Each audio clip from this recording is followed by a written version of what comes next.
Hello everyone. In this chapter, we'll talk about process synchronization.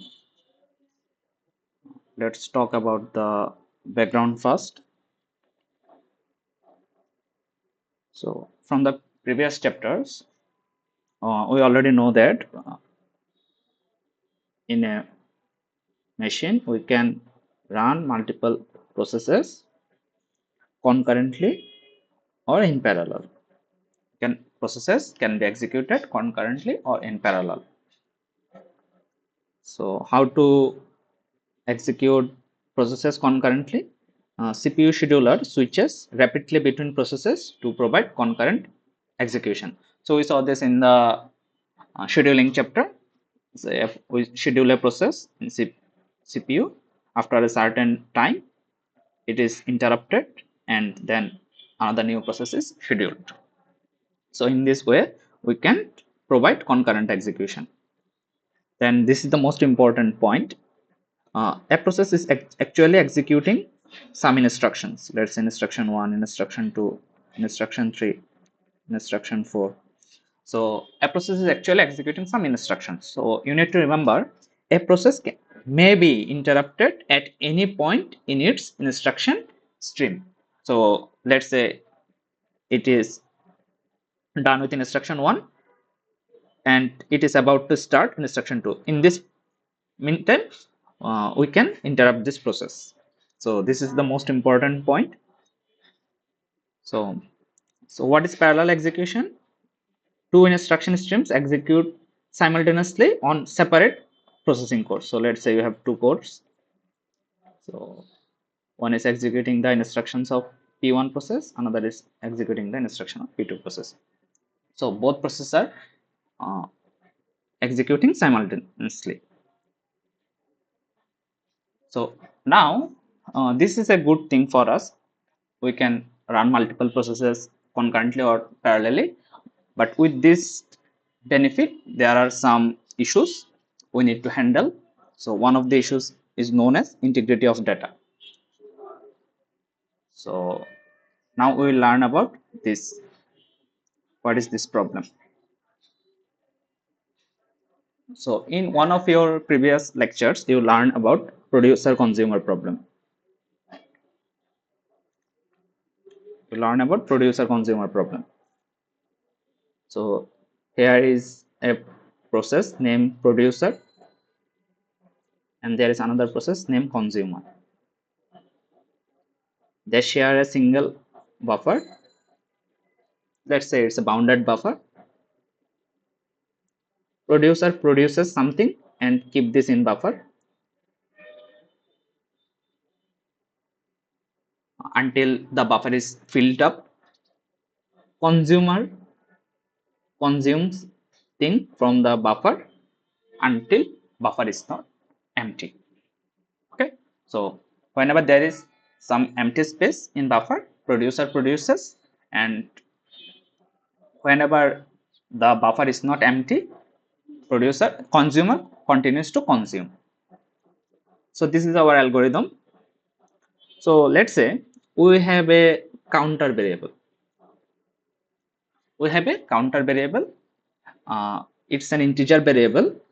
We use this counter variable to keep track how many products or how many things are already in buffer. So let's say there are three things in the buffer. So the counter variable will be 3. So how many things are in the buffer or how many values are in the buffer will be tracked by this counter variable. Initially there is nothing in the buffer, so it will be initialized to 0. So initially the value of counter will be 0. So counter is incremented every time we add a new item in the buffer. So a new item is added in the to the buffer. So then we will increment the value of counter, and whenever the consumer consumes something, we will decrement the value of counter. So we removed one item from the buffer, so that's why counter variable will be decremented. So we'll uh, uh, subtract -1 from the current value of counter. So this is the code for producer and this is the code for consumer. So while counter equal buffer size, that means the buffer is full. Counter equal buffer size. Buffer size is the total amount of items we can store in this buffer, and counter keep tracks the current. So the number of items are currently in the buffer. Counter tracks the number of items currently in the buffer. If the value of counter is equal buffer size, that means the buffer is full, we will do nothing. If the buffer is empty, then the producer will produce a new thing and keep this in the buffer, and we will increment the value of counter. So now for the consumer code, if counter equal 0, that means nothing in the buffer, we will do nothing. If there is something, then one item will be consumed, and we will decrement the value of counter minus minus. So that's how the producer consumer problem works.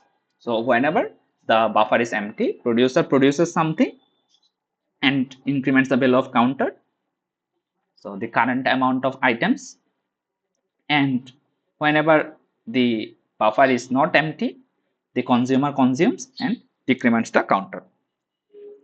So in this way you can solve this producer consumer problem. Now there is a problem. We need to understand this. There is a problem.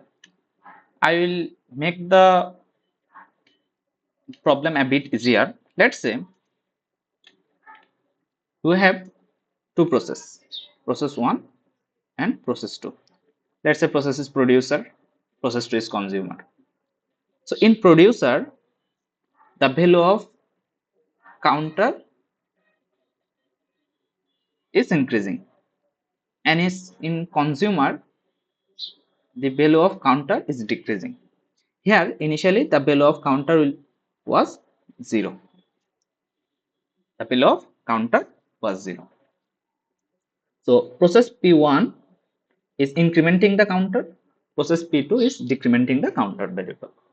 So like this, here counter is a shared variable which is shared by both producer and consumer. Producer is incrementing the counter variable, consumer is decrementing the counter variable. Uh, Others instruction are skipped for now.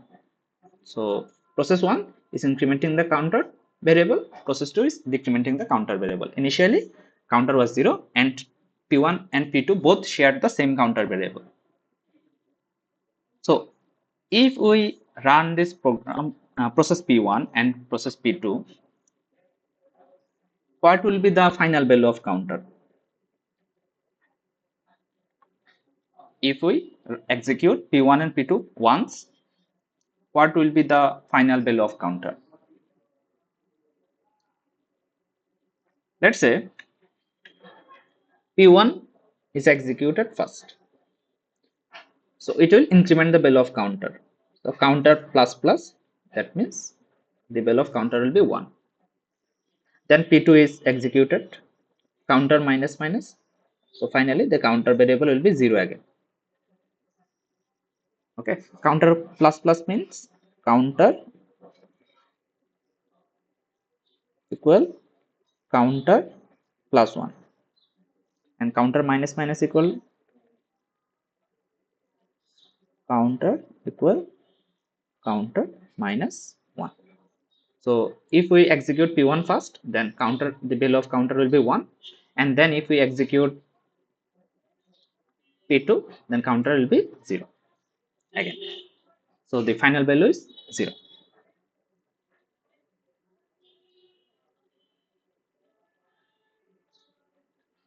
Now what if P2 is executed at first? So the counter variable will be minus 1, the counter variable will be 0. So every time the final value of counter is 0. Now there is a catch. P1 and P2 are running concurrently, and if we run two programs concurrently, it can be interrupted or it may be interrupted at any phase of its execution process. So the first point is this: any process can be interrupted while executing any instruction. The second thing is, here counter plus plus is a complex instruction. Counter plus plus is a complex instruction. So in the low level language, it is converted like this. Initially, the value of counter is loaded in a register. Let's say register 1. So initially the value of the counter variable will be loaded in register 1. Then it will perform the addition operation. Register 1 is equal to register 1 plus 1. Then finally we will put the value of register 1, or we will store the value of register 1 in counter variable again. So this simple looking instruction counter plus plus actually compressed with these three low level instructions. So this high level instruction is converted to these low level instructions. So counter plus plus, so counter plus plus is these instructions, counter minus minus is these instructions. So actually P1 is executing these instructions, P2 is executing these instructions. Now we will try to find the final value of counter.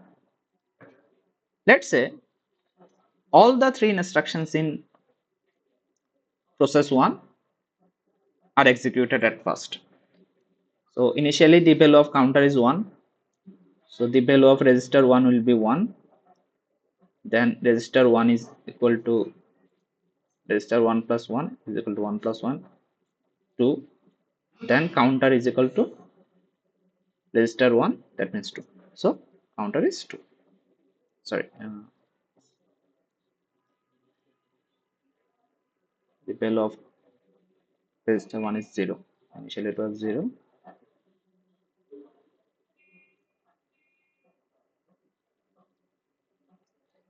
So 1.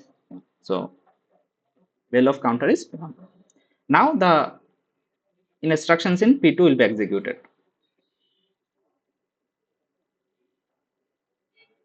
Register 1 is equal to counter. Sorry, register 2 is equal to counter. The value of counter is 1. Register 2 is equal to register 2 minus 1. That means 1 minus 1 is equal to 0. Counter is equal to register 2. That means 0.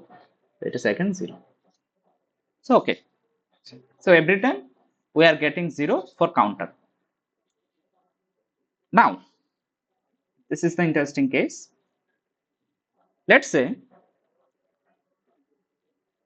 at time t0 we will execute p1. At time t0 we will execute the first instruction of p1. So that means register 1 is equal to counter equal to 0. Then we time t1 we will execute the second instruction. Register 1 is equal to register 1 plus 1, that means 0 plus 1 is equal to 1. Now before executing the third instruction, P1 is interrupted.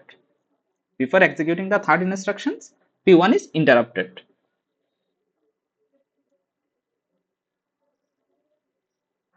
Now P2 is scheduled. So let's say as time is equal to 2, P2 will be executed. The first instruction of P2 will be executed. So register 2 is equal to counter. So the value of counter is equal to 0. Then the time is equal to 3. At time 3, P2 will again executed. Register 2 is equal to register 2 minus 1. That means 0 minus 1 is equal to minus 1. Now let's say P2 is interrupted. Then P1 will be scheduled again. Time is equal to 4. So only the last instruction is remaining.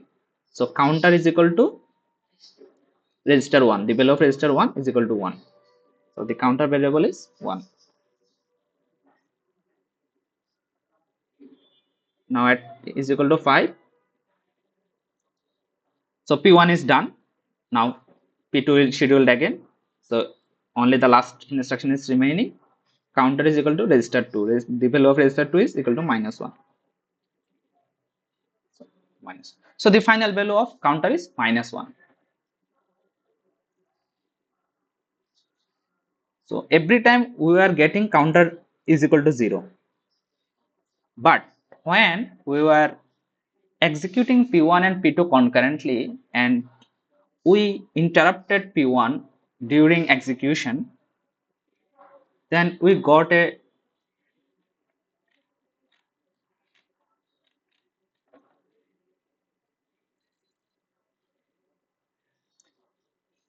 different value. We got a different value of the counter, which is minus 1. We got a different value of counter, which is minus 1. So if we execute sequentially, let's say at first P1, then P2, finally we get counter equal to 0. But when we are running them or executing them concurrently, the value is different. So what is the correct value? Now you can try any combination here, and every time you may get another value. So what if the P2 is executed fast and interrupted in between any instruction, and then P1 is executed? So you may get another different value. So this problem is known as data integrity problem. This problem is known as data integrity problem.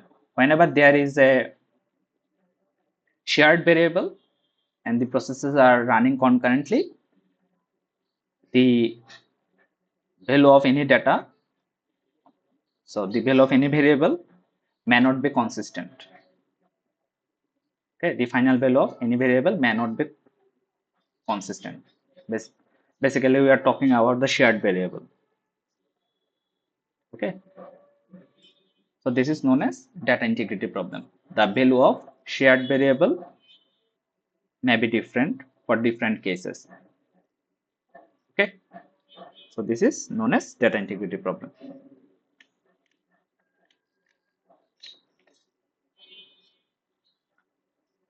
So now we will learn about the race condition. So the before starting race condition, let's say there are several processes that access and manipulate the same data concurrently. For our previous example, P1 and P2 were executing the were modifying the same data counter. One is incrementing the counter and another is decrementing the counter. So they are manipulating the same data concurrently. So the outcome of the execution, that means what will be the final value of counter, depends on the particular order in which the access takes place. So we tried P1 to be completed at first and then P2. That means sequentially we run them. Then the value of counter was 0. But when we interleaved them, P1 and P2, so we tried a different order. Let's say first P1, P1, P2, P2, P1, P2. We tried this order. Then the counter was minus 1. Let's say in another execution order, the counter can be 1. So for different execution order, the outcome is different. So this is known as the race condition. So the outcome of execution depends on the particular order in which the access takes place. So this is known as the race condition. So how to guard against this condition? So how can we mitigate this problem? We always want a deterministic value. We always want to have consistent values. So to ensure this, we need to impose a condition. One process, only one process can manipulate the counter variable or the initial data at a time. So at a time, only one process can manipulate the data, which was the case for sequential access. We at first completed the task for P1 and then we started P2. It was the case for sequential data, sorry, sequential access. So we'll impose this condition: at a time, only one process can manipulate the shared data. So for this, the process need to be synchronized. That means the process need to maintain some order. Okay. Now we will learn about critical section. What is critical section? Let's say we have a system. In this system, there are n processes: P0, P1, P2, Pn minus 1. There are in total n processes running concurrently. So each process is executing some code. So critical section is known as this segment of code, critical segment of code, critical section of code. So let's say for a process P0. So the critical section of a code is in which they are sharing some data or they are modifying some data common with another process, at least any one of the remaining process. Let's say P0 is executing multiple instructions. One of the instruction is counter plus plus, and there are another process P3 which is also manipulating the counter variable. So there is a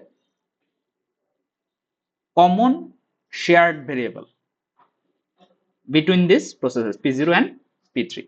So for the process P0, counter plus plus is the instruction which is known as critical section. So critical section is segment of each code of each process which may change common variables, update a table, write a file, and so on. So this is the critical section.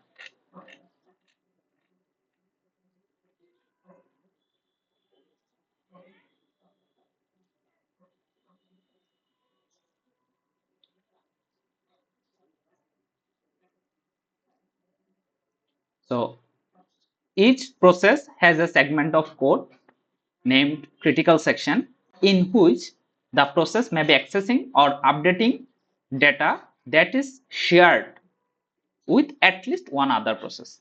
So in process P0, there is a segment of code, that's a counter plus plus. In this counter plus plus instruction, it is modifying the counter variable which is shared with another process P3, which is also modifying the counter variable. So if there is some common variable or common file they are sharing, this segment of code is known as critical section. Okay. So we'll implement an important feature for this critical section. As in critical section, multiple processes sharing some common variables or common files or common tables. So one of the conditions we want to impose is while one process execute its critical section, no other process can execute their own critical section. So let's say whenever P0 is executing counter plus plus, P3 cannot execute counter plus plus because counter is the shared variable. If P0 is modifying this variable, no other process can be modifying the same variable. So this is the condition we want to impose. Okay. So in a process, there is something called critical section where they are modifying some common variables or shared data. Okay.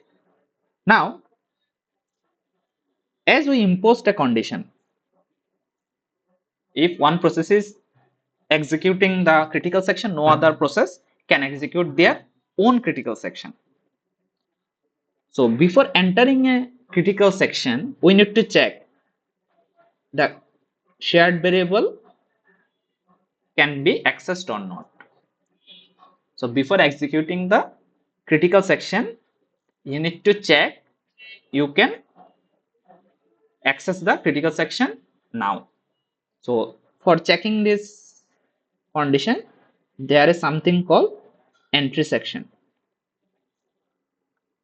So in this entry section, there is code implementing critical section execution request. So you put a request to access the critical section or to execute the critical section. Then after accessing the critical section, you exit.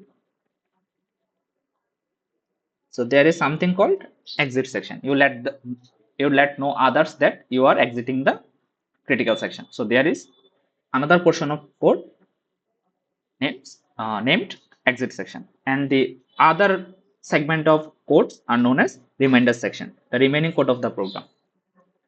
So in a process, the process is executing multiple instructions. So there is something called critical section. Before entering the critical section, you need to check you can access it or not. So there is some entry. After you access the critical section, you need to circulate that you are exiting. So there is exit section and all other remaining codes known as remainder section. So critical section are the section where you access or modify the shared variable. Entry section is where you put the request to access critical section, and exit section is the exiting condition of the exiting code for from the critical section, and the all other remaining codes known as remainder section.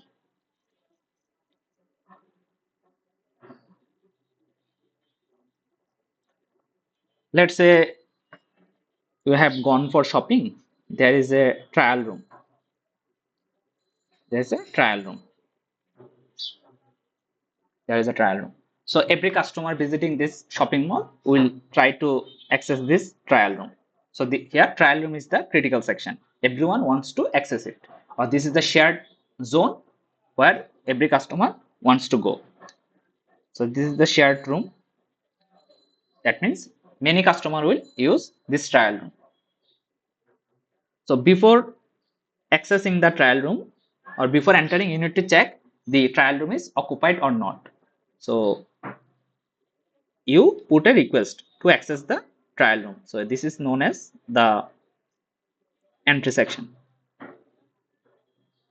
So this is the critical section and this is the entry section. So you are checking the trial room is engaged or not. After you used the trial room, you need you let others know that you are exiting from the trial room. So this is the exit portion of the code. Now you are shopping or you are visiting the other segments of the shopping mall. So this is the remainder section.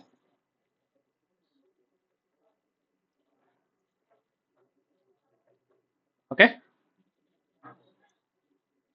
Now we will try to solve the critical section problem where every process has a shared portion in their code. So three things we need to ensure to solve a critical section problem. First of all, mutual exclusion. Mutual exclusion means whenever a process is executing its critical section, whenever a process is executing its critical section, no other process can be executing their critical section. Let's say P1 is executing count plus plus, P2 is count minus minus. So this is the critical section because P1 and P2 are using the shared variable count. So count plus plus is the critical section for process P1. Count minus minus is the critical section for process P2. They are sharing the count variable. So if P1 is executing count plus plus, at that time P2 cannot access count minus minus, or P2 cannot execute count minus minus. So P1 is modifying the shared variable count. So that's why at that time P2 cannot access it. So this is known as mutual exclusion. Or you can think it of like XOR operation. So where you can only put one, two. So only you can give access to any one of the processes. So mutual exclusion is if any process is executing its critical section, no other process can execute their own critical section because there is a shared variable. Now progress. Now progress. Let's say no one is executing the critical section. No process is executing the critical process or critical section. That means no one is accessing the shared variable. So now some process wish to enter their critical sections. Let's say P1, P2, P3. It is count plus plus, it is count minus minus, it is count is equal to. So let's say no one is in their critical section. P1, P2, P3.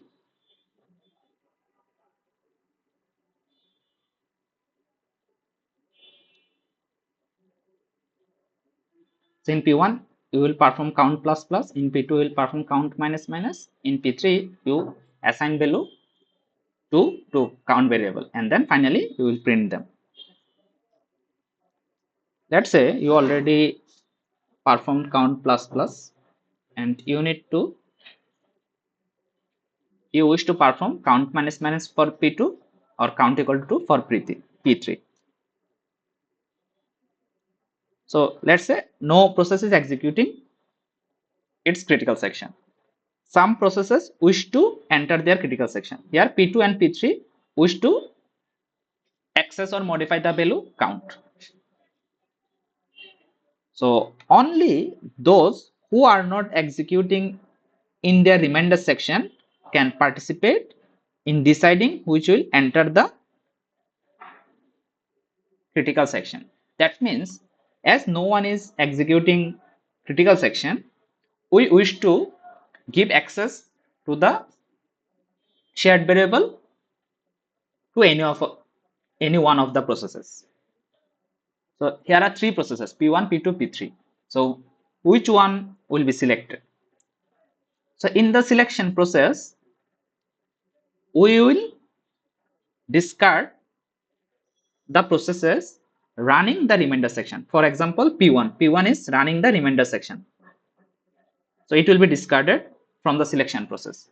From P2 and P3, which wish to access the critical section, will be considered, and from two of these we will give access to any one of the processes. That means from P2 and P3, one process will be selected to enter their critical section. Let's say P2 is selected. Okay, so it will execute count minus minus. P3 will wait in their entry section. So if no process is executing in its critical section, you need to give access to any of the processes to enter their critical section. You cannot postpone this selection indefinitely. You need to give access to any of the processes.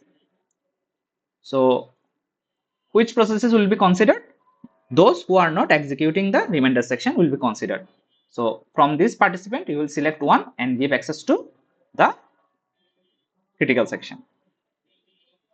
So that means if no one is executing his critical section, one of the remaining processes can access their critical section, and you need to give access. You can't postpone it indefinitely. So this is known as progress. So you need to progress the process. Then bounded waiting. Let's say one process wish to access the critical section. So it put a request in the entry section. So it put a request in the entry section that it wish to access the critical section. Between this, that means from the entry section to getting access, from putting the request to getting access, there should be a bounded waiting. Let's say you want to access the trial room. So you put a request that you want to access the trial room. So after putting the request, you cannot wait indefinitely. You need to, at any some point, you need to access the trial room. This waiting cannot be indefinite. So there should be a bounded waiting. So this bounded waiting can be the number of processes, the number of times other process can enter. Let's say before you, only 10 people will access the trial room. That means after 10 people, we will get the trial room access. So this is a bounded waiting. After 10 people, you will access the trial room. So the waiting should be bounded. So we need to make sure these are the three properties are there to solve a critical section problem. There should be mutual exclusion. That means if one is executing its critical section, no other processes can access it. There should be progress. That means some processes need to execute the critical section, and there should be bounded waiting. After putting a request, the waiting should be bounded. That means you should know after a certain amount of time or certain amount of processes, you will get the critical section access. So this is known as bounded waiting.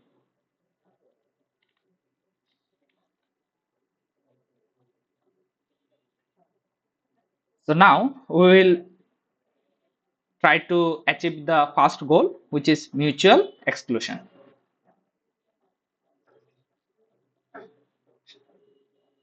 So we'll try to achieve our first goal, known as mutual exclusion.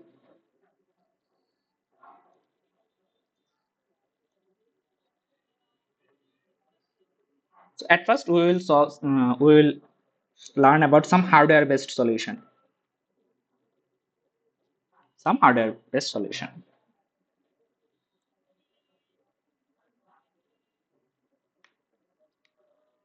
So let's say our goal is to provide mutual exclusion. We'll consider our trial room example. Let's say you are in the trial room. So one customer is using the trial room. In this meantime, we cannot let others to access the trial room. This is mutual exclusion. If one person is accessing that critical section, no other process can access it. So here trial room is the critical section.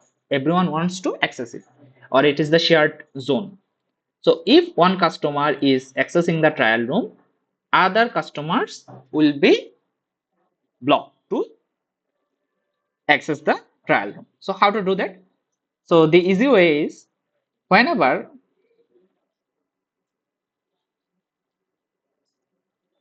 whenever the trial room is empty, whenever the trial room is empty, the door will be open. So the door is open, so someone enters the trial room and it locks the door, and he or she locks the door. So if there is lock in the trial room, that means other customers will understand that the room is occupied. So we will need to use a lock system. So whenever you access a critical section, then you will lock the solution. Sorry, lock the entry. So that means no other processes or no other customers can enter the critical section. So you enter the trial room and you lock the gate. So now the hardware based solutions are based on the premise of locking. Actually, we will implement this locking mechanism in the processes also.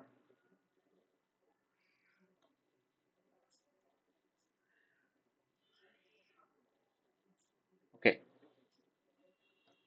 So let's say we are in a single processor environment. So this year's problem can be solved by preventing interrupts from occurring while a shared variable is being modified. That means, let's say you have a single processor, two processes are running concurrently.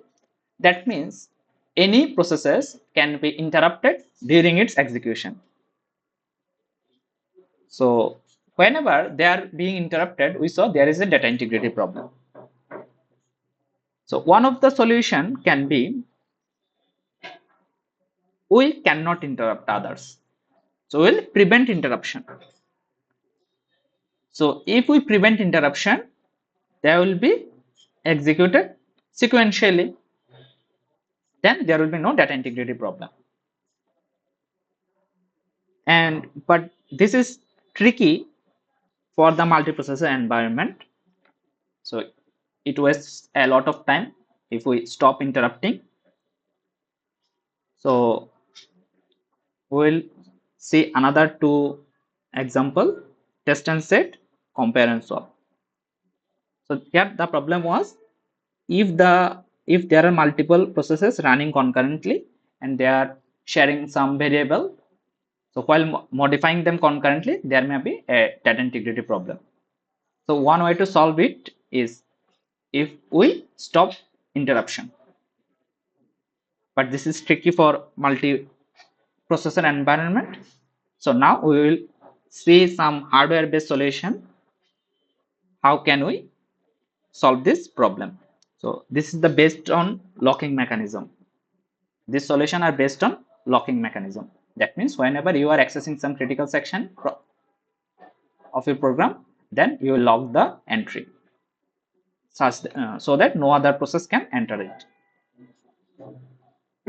So now we will learn about test and set. So these are hardware based solution. There are a code name uh, test and set. This function or this code is executed atomically. This code is executed atomically. That means test and set function is executed automatically means while executing this block of code, you cannot interrupt it. While executing this block of code, you cannot interrupt it. That means once it starts executing, it will complete its execution. In between, they can't be interrupted. So this is known as atomic function. So test and set is a atomic function. That means you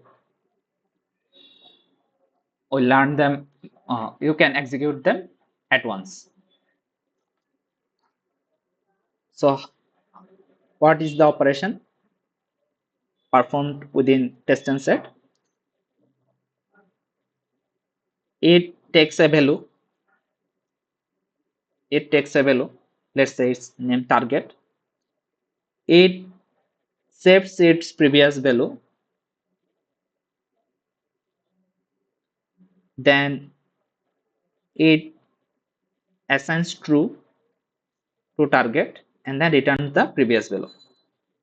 Here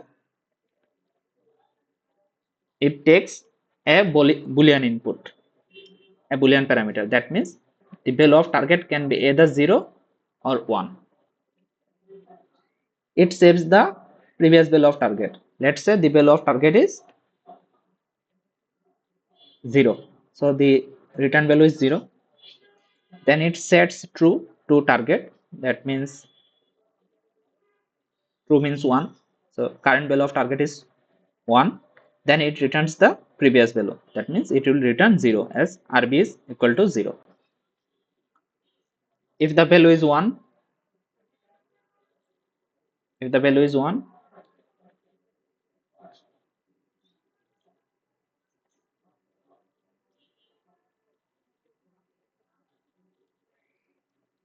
so if the value is 1, the RB value of RB is 1, then target is equal to true, that means 1, and it returns RB, that means it will return 1. So using this function test and set, we can achieve mutual exclusion. We can achieve mutual exclusion. Let's see this.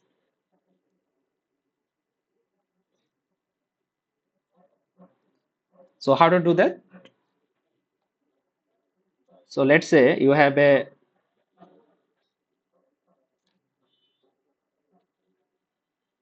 trial room. Initially it is open. So lock is equal to false. As it is open, lock is equal to false. Then at first one customer comes. Here customer are the representative of the process. One customer comes.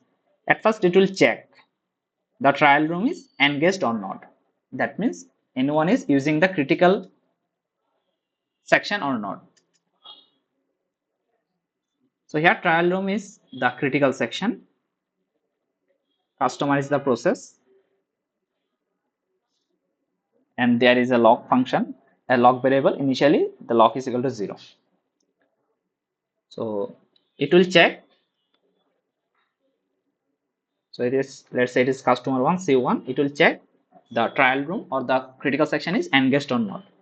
So while test and set lock, so it will check. So using the function test and set, it will test the trial room is engaged or not. So what is done here? The value of lock will be sent here. So initially the value is false. The value is false. Then the value of RB will be false. Then we will set the value true, target true. You need to understand target, start target is the lock variable. So you already understand the concept of pointer. So start target and lock are the same, pointing to the same memory address. So start target and lock is similar. So the value of start target is true. That means lock is equal to true. Then return RB. It will return false. So while false, while the condition is false, then it will exit from the while loop and it will access the critical section. That means the customer comes, checks lock is true or false. Initially it was false. That means the trial room is free. It will enter the trial room, and before entering the trial room or before using the trial room, it will close the door. That means lock is equal to true. It will close the door. That means process 1 or customer 1 is using the critical section or the trial room. So let's say customer is using the trial room. Now another customer comes.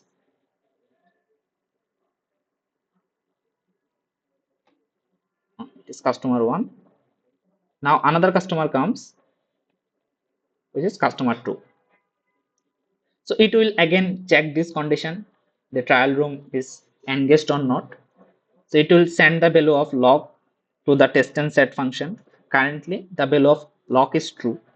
So here true will be sent. The value of RB is true. Then target is equal to true. That means lock is equal to true. Then it will return RB. That means true will be returned. So while true, that means while condition equal to true, it will do nothing. While condition is equal to true, it will do nothing. While here condition is true, that means it will wait in this scenario.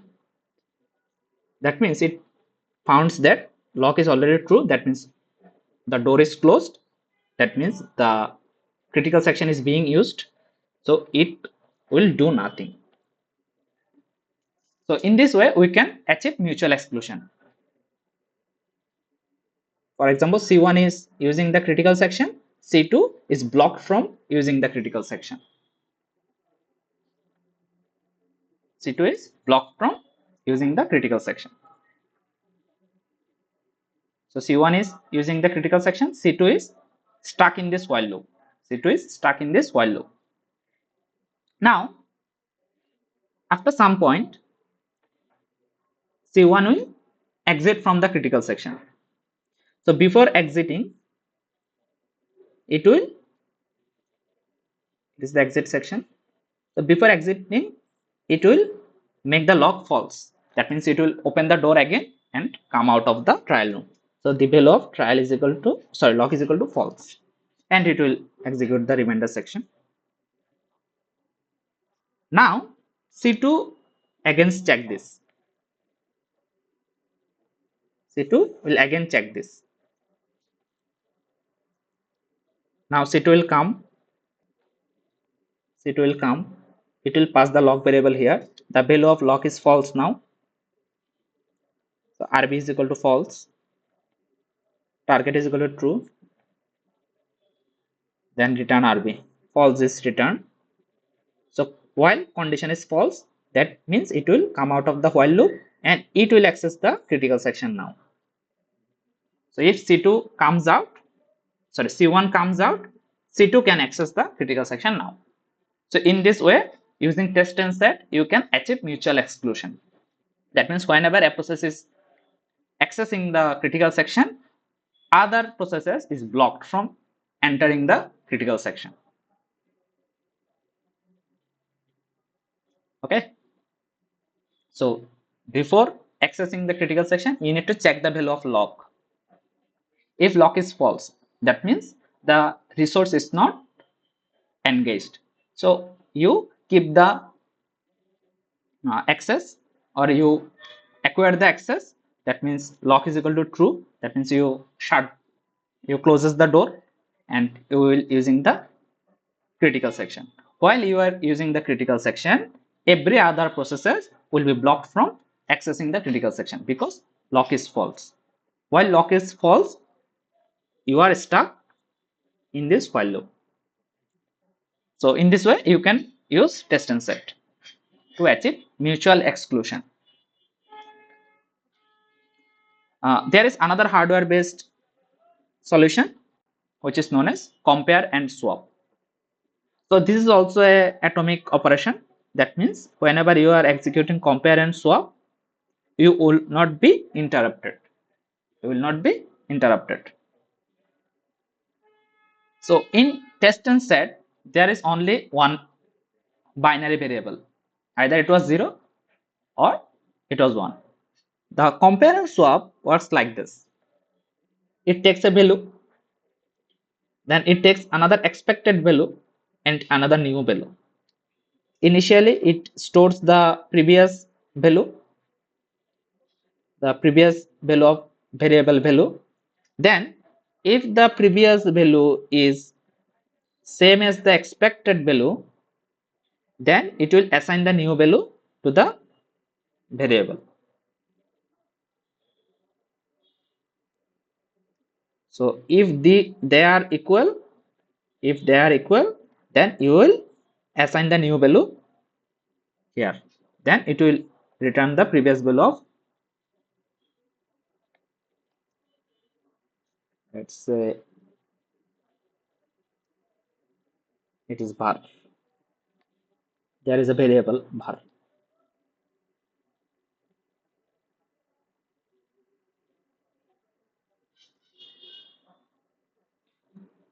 So it will store the previous value of the variable. Then if the value of current,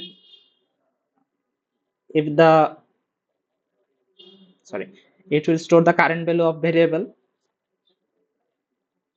Is the current store the current value of variable in temp. If the current value of variable is same as expected, is equal expected, then we will assign the new value to the variable. Then finally we will return the value of temp or the previous value of var variable. So in this way the compare and swap works. It compares the value with a given value. If this is true, then it will swap with the new value. Swaps the value, the new value. So using this method, you can also achieve mutual exclusion. So again, there is a log variable. Initially it is 0. So we will check. Our expectation is the value of log will be 0. That means the door is open. If the door is open, I want to acquire it and I will close the door. That means lock will be 1.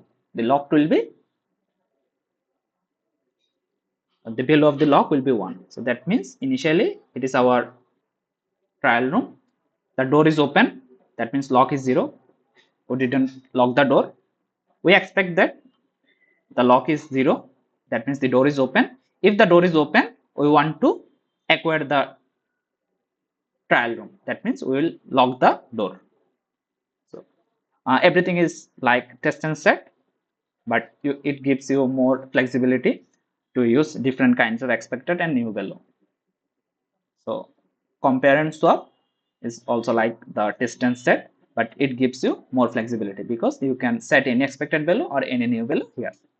So we expect that the lock will be open. That means 0. If the lock is open, then we want to acquire it. Then the lock will be 1. So that's how you can use compare and swap. So here is a task for you. Use compare and swap to implement test and set. So using compare and swap, you need to implement test and set behavior.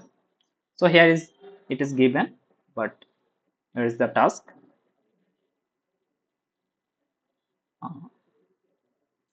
So if you use like this,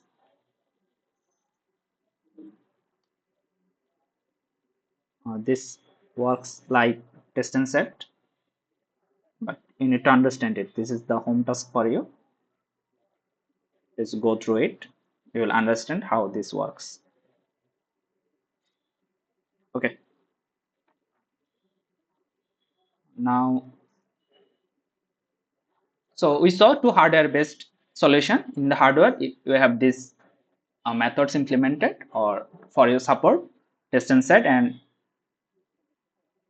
compare and swap.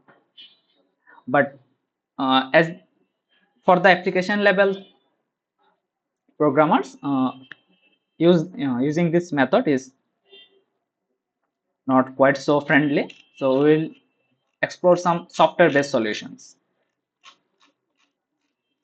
We will use some high-level software-based solutions. The hardware-based solutions are good, but for the application level programmers, they are not so convenient for them to use.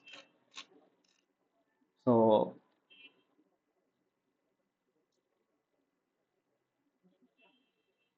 now we will use some high-level software tools like mutex lock to achieve mutual exclusion.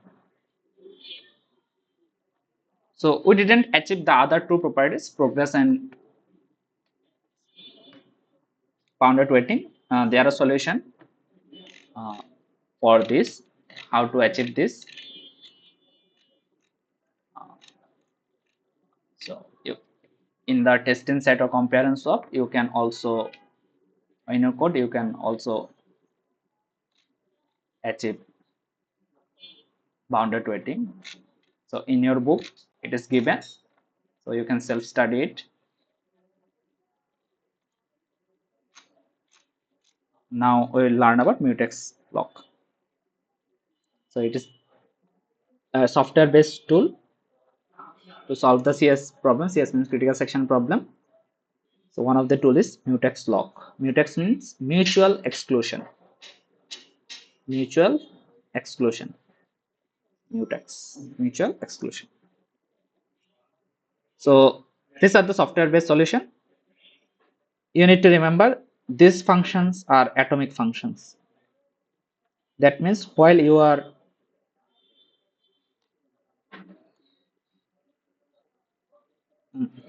executing this code block, you can't be interrupted. Okay. So to acquire a log, to acquire a critical section, there is a function named acquire. To release a resource, you have a function called release. That means before entering the critical section where you are modifying some shared value, before modifying the shared value, you need to acquire it first. So you will use the acquire function. Then after using the shared variable or shared resources, you need to release the log. Okay, so that others can access it. So how the acquire function works? So there is something called available. There is something called available. Every time we check the resource we want to access is available or not. Here the resource is our trial room. So every time we will check the trial room is available or not. If available is equal to 1, that means the trial room is available. If available is equal to 0, that means the trial room is not available. So every time we will check the trial room is available or not. So in the acquire function, so before accessing the trial room, you need to acquire it. Before using the trial room, you need to acquire it. In the acquire function, you will check the trial room is available or not. While not available, if the trial room is not available, while not available, this is the not sign. While not available, if the trial room is not available, we will wait. We will do nothing. We will do nothing. We will stuck in this while loop. While not available, every time we will check the resource is available or not. If not available, we will stuck in this while loop. After a certain time or certain period, it will be available. If this is available, then we will acquire it. As we acquire it, again the available will be false. As we acquire it, again the available will be false. So now we acquired the critical section. We will use this critical section. After using the critical section, we will need to release it. So when we release the trial room, and it will be available again. That's why in the release function, available is equal to true. That means others can access it now. So every time we will check the trial room is available or not. If it is not available, we will wait. We will do nothing. After some time or after certain period, it will be available. Then we will acquire it. As we acquire it, it will not be available for others now. So that's why available equal to false. Then we will access the critical section. Then after using the critical section or the trial room, will come out and make the resource available for others. So that's why available is equal to true again in the release function. Okay. So in a program, so there is this is the entry section, this is the critical section, this is the exit section, and this is the remainder section. So in the entry section, you try to acquire the resource. In the entry section, you try to acquire the resource. So that's why the acquire function. After acquiring it, you will run the critical section. After critical section, you will exit. That means you do not need the resource now. So that's when you call the release function. After that, others are the remainder section. Okay. So these functions are also atomic. So you cannot interrupt them. in between. So, okay, there is a code example for you. And so, let's say there is two thread T1 and T2, and there is a value sum. Sum is equal to 0. So, both of the threads are calling the function func thread. It is also using the func thread. In this func thread, uh, for I is equal to 0 to 2,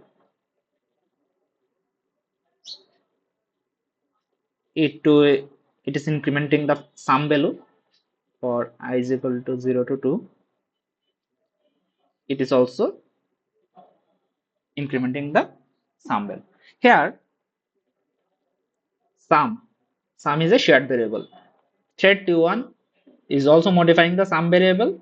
Thread T2 is also modifying the sum variable. So here sum is equal to sum plus 1 is the critical section. In this section, they are accessing and modifying the shared variable. So for T1, it is the critical section. For C2, it is the T2, it is the critical section. So we saw that if two processes or two threads are running concurrently, there can be a data integrity problem. That means depending on the order, the value can be different and it is not a consistent value, or it is a false value, or it may be a false value. So before executing the code, you need to protect them. So we will try to achieve the mutual exclusion here. Whenever we will access the critical section problem or the critical section code, we will acquire it first, then we will access the critical section, and then we will release them. So that T1 and T2 do not modify the same variable or the same shared value at once. So how to do that? So initial code is easy. You created two thread T1 and T2. T1 is executing thread a func thread. T2 is also executing func thread. In the thread chapter, you already learned how thread works. So in the thread code, they are running like this. They are initially you ignore the red color boxes. So in the thread function, so for I is equal to 0 to 2, it is incrementing the sum value, then returning the sum value. So this is the code. So if you convert them in low level code, that means what we saw in the data integrity problem. So there is multiple instructions for this single instruction. So there can be the data integrity problem. So before accessing this code, at first you need to understand there is some data integrity problem. How we understood it? There is a shared variable sum is equal to 0. Then we saw T1 and T2 are running concurrently, and in each of its code, they are modifying the same shared variable. Sum is equal to sum plus 1. So there can be a data integrity problem. So that's how you detect a critical section problem. So where there is a shared variable and one or two threads, sorry, more than one threads are accessing the same variable.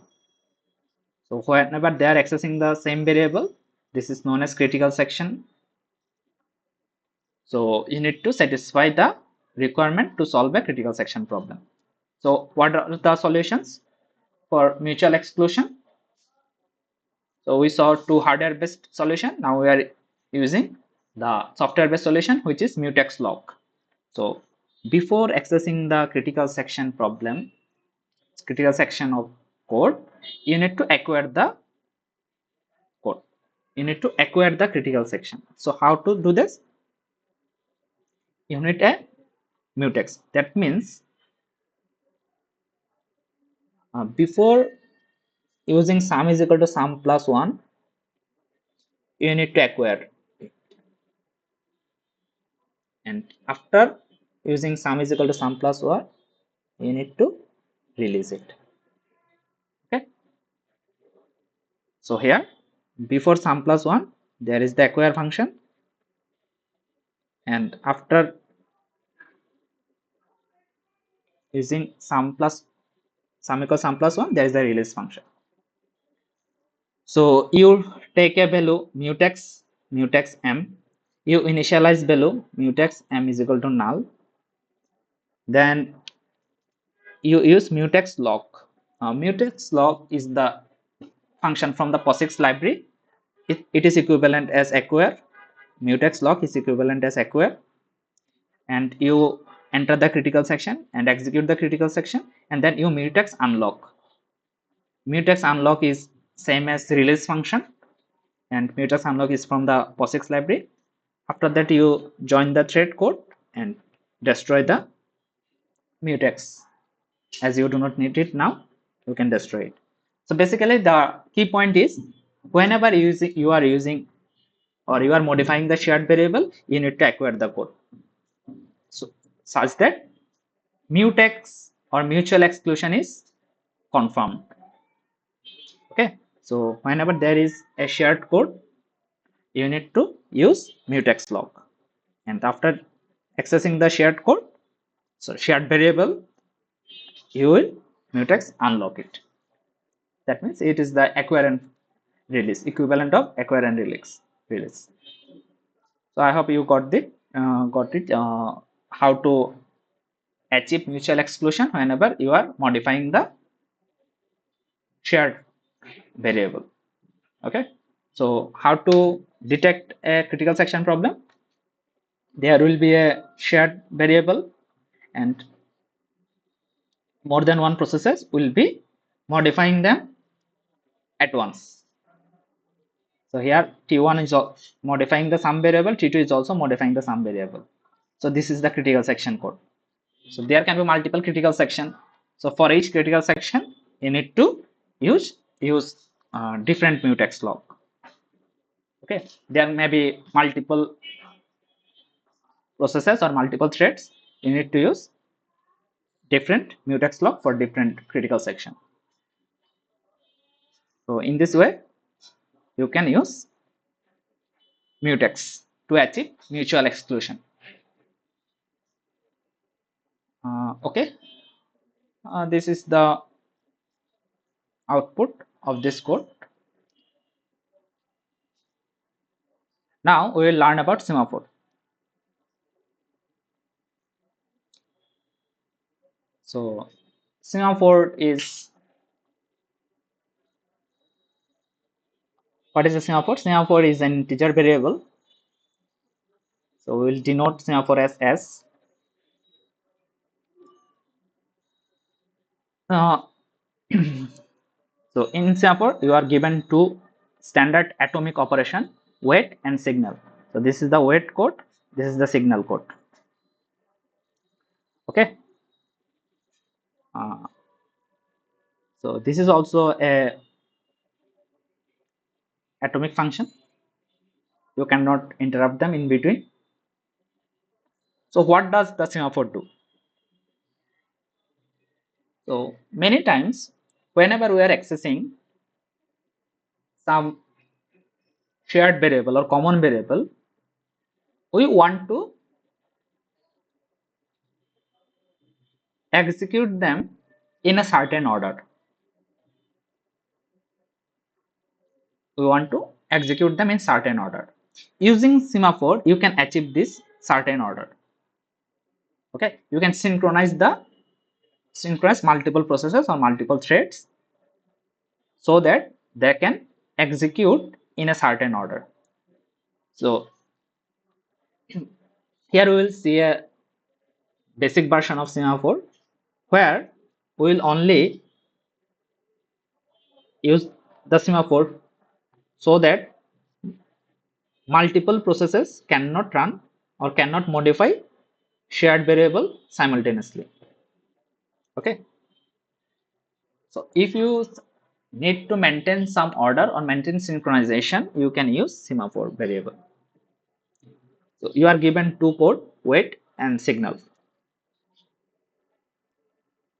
Wait and signal. So what is the wait function? Basically, wait function is while s is less than equal 0, it will do nothing. If the value of semaphore is less than equal 0, it will do nothing. Otherwise, it will decrement the value of semaphore. And in signal function, it increments the value of semaphore. Increments the value of semaphore. Okay.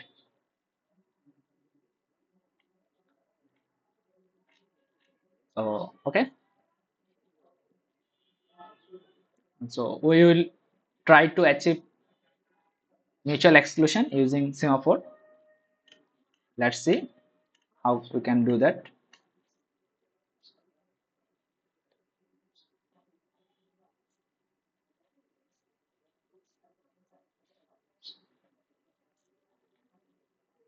So there are two types of semaphore. One is binary semaphore, one is counting semaphore. So semaphore as is a integer variable. So in counting semaphore, the value of this variable can range over an unrestricted domain. So you can put any integer value. So the value of semaphore can range over an unrestricted domain. Let's say 0 to 100 or 0 to 50, your choice. So any unrestricted domain, you can put value here.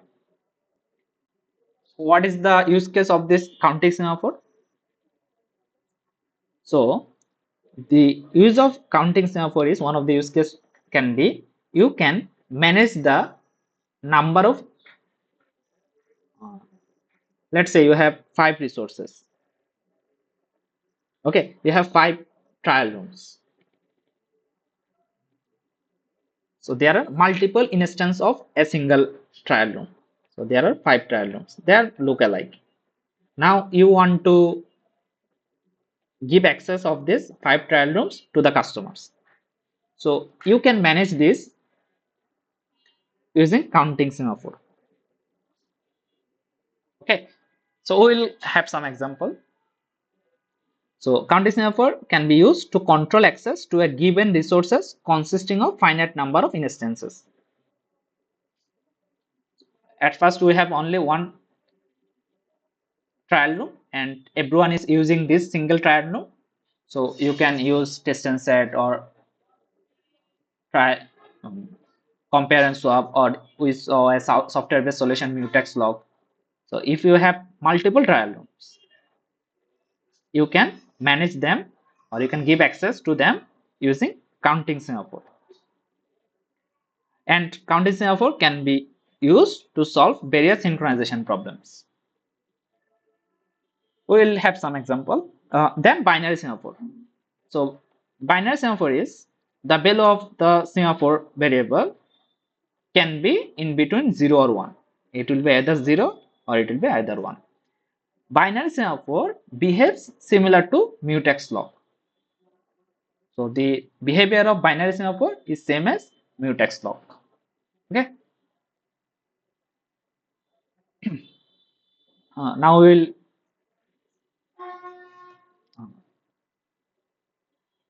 have an example of counting semaphore. Let's say you have 3 trial rooms.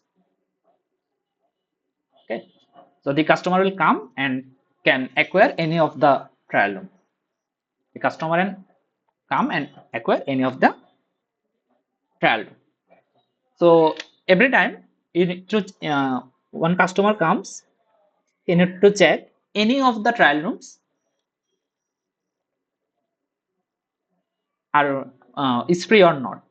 Okay, so we can easily simulate this behavior using counting semaphore. Initially, the value of the semaphore will be the number of available resources here. So initially the value is 3. Initially the value is 3. Okay, so that means 3 trial rooms are available. Okay, trial room.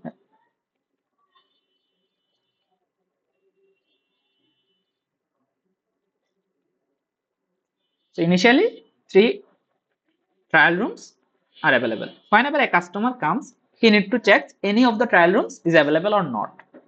So it will check the semaphore variable using the wait function.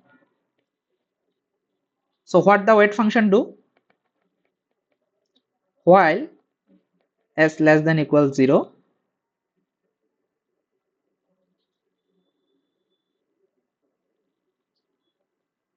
do nothing, s minus minus. So initially the value of s is equal to 3. So 3 will be passed here. While s less than 3, 3 is less than equals 0. That means the condition is true. That means at least one of the trial rooms is available, s minus minus. So the value of s will be decremented.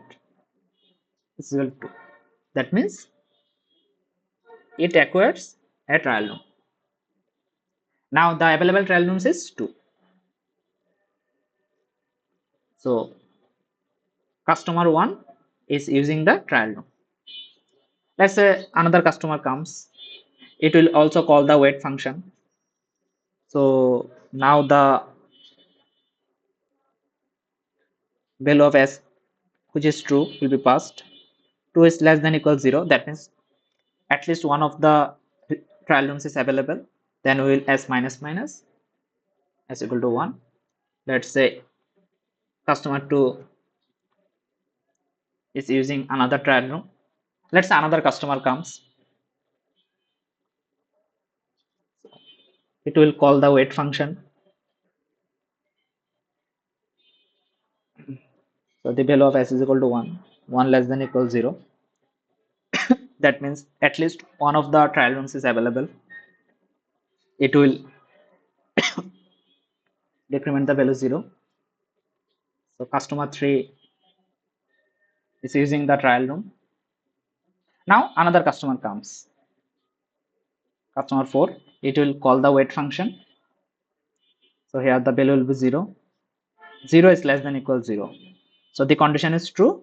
That means it will stuck in this while loop. It will do nothing. There are no available trial room. So it will stuck in the while loop, or it will do nothing and waiting. Okay.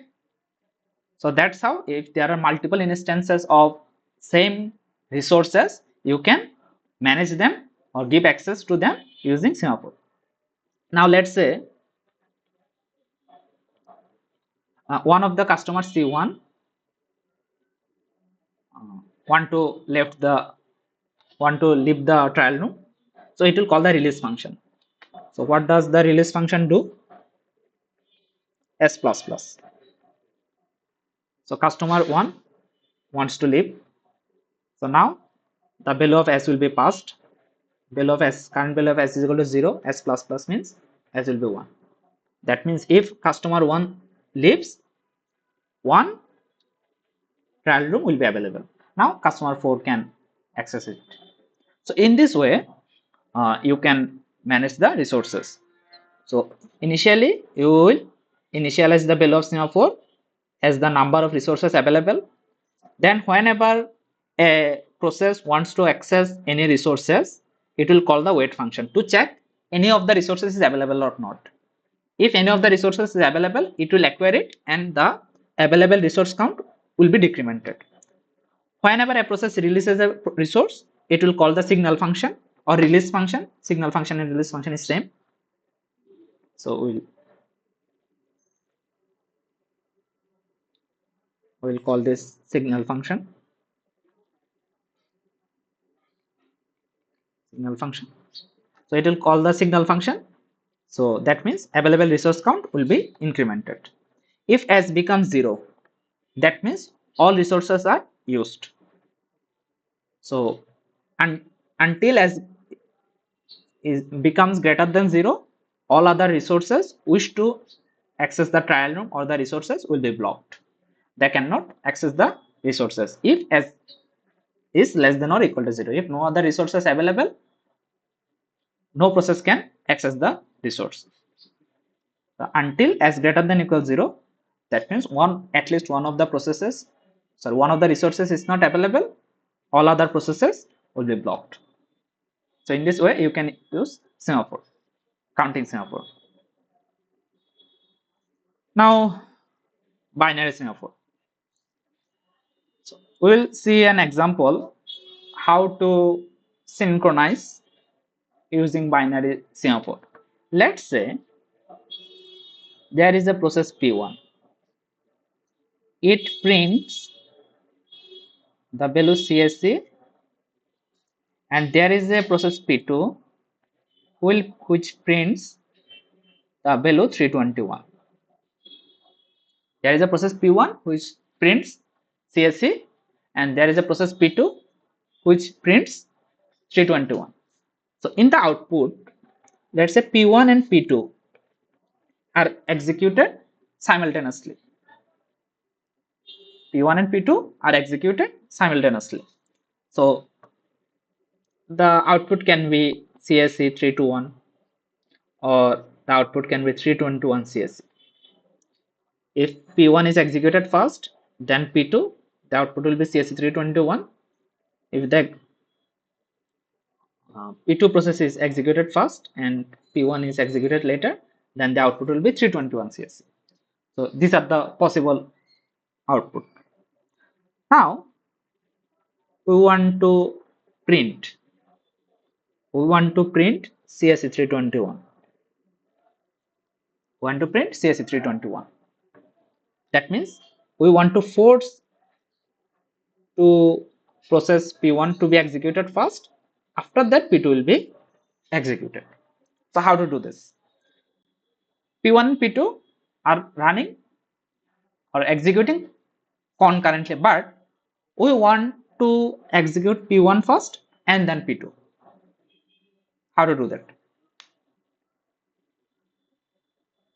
So we will use a semaphore S. Okay, so semaphore, binary semaphore S. Let's say S is equal to 0. So P1 and P2, it will print CSC, it will print 321. So we want to get the CSC first and then we want 321. So as there is only one way or one condition, let's say at first P1 and then P2, only one condition, so we can use a binary semaphore. So how can we do that? We need to block the execution of P2. So we will call a wait function. What the wait function do? While s less than equals 0, we will do nothing, s minus minus. So using the wait function, as s is initialized to 0, using the wait function, we blocked the execution of P2, because if s is less than equals 0, it will stuck in this while loop. So we blocked the execution of P2. If P2 is scheduled fast, it can't progress from wait. That means printing 321 is blocked. So after some time P1 will be scheduled. So it will print CSC. It will print CSC. Then we want to let P2 know that I am done executing. So it will signal. So in the signal function, we use s plus plus. So the value of s will be 1. If the value of s will be 1, then P2 can come out from this while loop. Then it will use s minus minus and then it can print CSC 321. So in this way you can achieve synchronization. So whenever there is a execution order, so we want P1 at first, then P2, there is an execution order. For every execution order you need to use a semaphore variable. For every execution order you need to use semaphore variable. Let's say there are another example.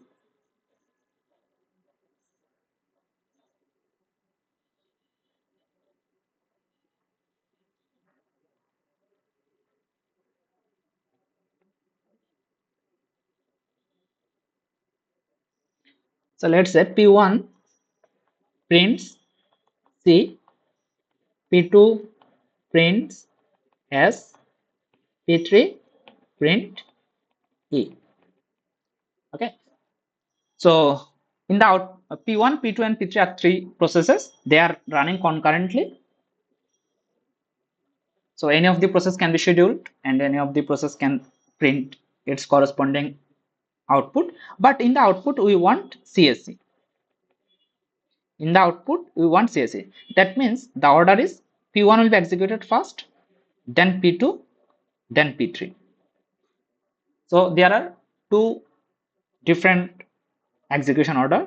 So for this execution order P1 to P2 we will use a semaphore S1. From P2 to P3 we will use a semaphore S2.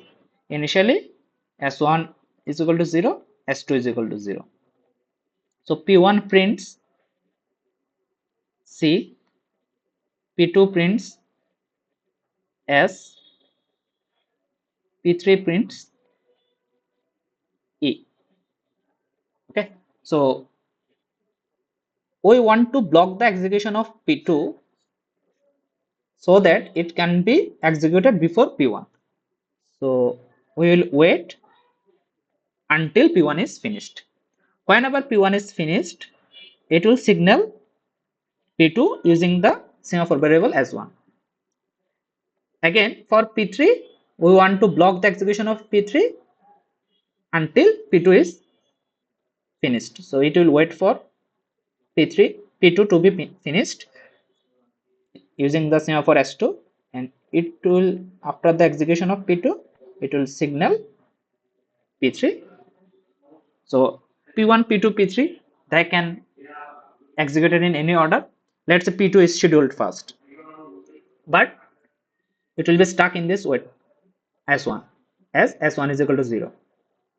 If P3 is scheduled first, it will stuck in this wait loop because S2 is equal to 0.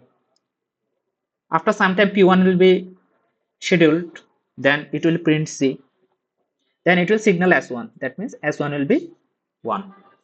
When S1 is equal to 1, this wait function can progress forward. So then it will print S. Then it will signal S2. Whenever S2 is equal to 1, this wait loop can progress forward and it will print T. In this way, you can achieve the synchronization. So whenever there are some synchronization order or the execution order, you can use semaphore, binary semaphore to achieve it. You don't need to use binary semaphore. You can also use counting semaphore. You can play around with this semaphore value. So that's how whenever you are given a synchronization problem, you can take help from the semaphores. You can achieve mutual exclusion using semaphore. The binary semaphore exactly works as mutex. So let's say in mutex there are two functions, acquire and release. In acquire function, you check availability. You check availability. And in the release function,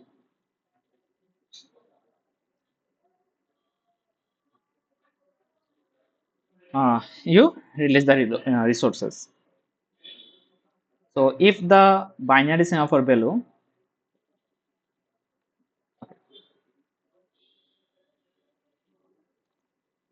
so in the mutex there is a value called available, Initially the value is available is equal to 1.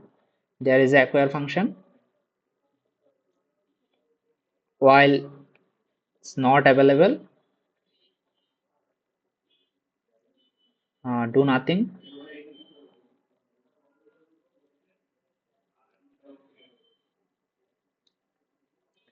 Avail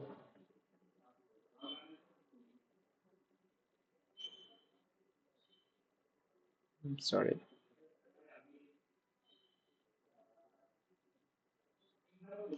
uh, Available minus minus, or available is equal to 0. In the release function, available is equal to 1. So in the binary semaphore, so initially the value of the semaphore is equal to 1. Here S represents the availability. So there is a wait function, while S less than equal 0, do nothing.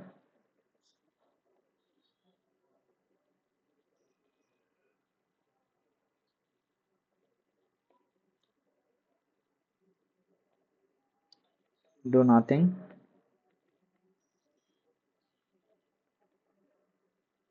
S equal 0, and in the signal function S equal 1. So you can see both are the codes looks similar. So basically here in the binary semaphore, the semaphore value S represents the availability. So you can achieve the behavior of mutex using binary semaphore. So okay, this is it. Now we will implement semaphore.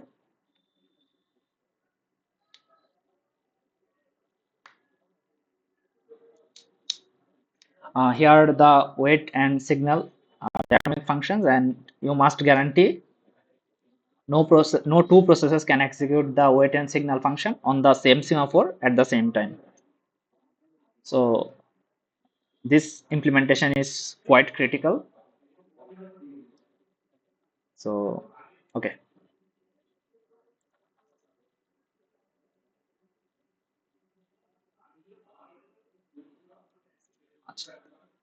in the wait code, while s less than equal 0, it do nothing. Then s minus minus. So you can see whenever a process is calling the wait function, it checks the while condition. If s is less than equal 0, then it is stuck in this while loop. So every time it calls the wait function, every time it checks the while loop condition, and if the condition is true, that means s equal less than equal 0, it got stuck in this while loop. That means it is only looping through this while loop. So this is known as busy waiting. It is also called spinning. So it is known as busy waiting. So the problem is that the busy waiting implementation is easy, but sometimes if it is too big, if the waiting is too big or too large, it wastes a lot of CPU cycle. So we will see a better version of this later. So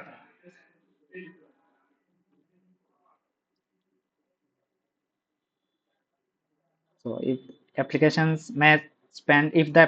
spend a lot of time in critical sections, that means all other processes uh, will be spinning in this while loop. That means we'll be busy waiting and will waste the CPU cycle. So you need to remember it. The implementation is easy, but the problem is it will waste a lot of CPU cycle. If the critical section is little or it is rarely occupied, then you can use this implementation, because it is simple to implement, but there are some problems if the critical section is too large.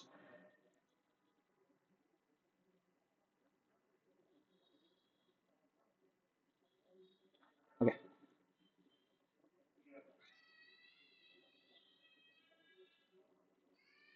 so how to mitigate this issue? So if any process is executing its critical section, all other processes are busy waiting. That means they are looping through the while loop and wasting the CPU cycles. How to mitigate this issue? So basically, one of the solutions can be, whenever a process sees that it can't access the critical section,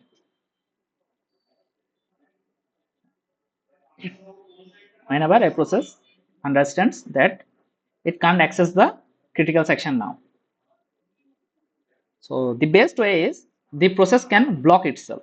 So it will not occupy the CPU again to checking the resources again and again. So rather it will place itself in the waiting queue of a semaphore. It will place itself in the waiting queue associated with the semaphore. So in the semaphore value as, so in the wait function for the semaphore value as, we are checking the while loop again and again and again and wasting the CPU cycle. Rather it will not check again and again and place it in the waiting queue associated with the semaphore. So the process scheduler will know, the CPU scheduler will know that this process is blocked and we do not need to schedule it again and again. It can schedule another process. So whenever the signal function will be called, then we will restart the blocked process. We'll wake up the blocked process. So let's say an example. So in the semaphore value, we'll store an integer value. The semaphore value is an integer value, and with this, it will maintain a process list. Whenever our process called wait function, if the semaphore value less than 0, that means no other resources are available, it will place itself in the waiting list. This is the waiting list associated with the semaphore. It will block itself and place itself in the waiting list. It will block itself and place it in the waiting list. Whenever there is a signal value, whenever there is a big signal value, we will remove a process from the waiting list and restart it again. That means wake up. We will wake it up. So rather than busy waiting, we will block the process and keep it in the waiting list or waiting queue of associated with the semaphore. Whenever there is a signal call, we will wake it up again. We will remove it from the waiting list and wake it up again. So in this way, you can mitigate the busy waiting issue. So in this list, you actually store the PCB, actually the pointer to the PCB of this process. So here is the another code. Here we used semaphore to recreate the value of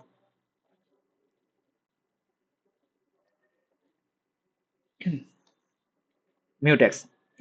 It is the same code we saw in the mutex example. This is the similar code. Before accessing the sum value, we need to call the wait to check we can access the sum value or not. And after using the critical section, we will signal the value. So I hope I do not need to teach it again.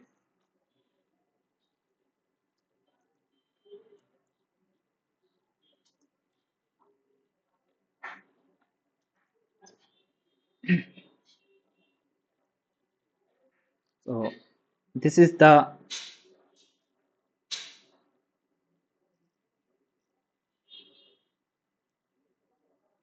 so how can you initialize the semaphore value? This is the initialization value.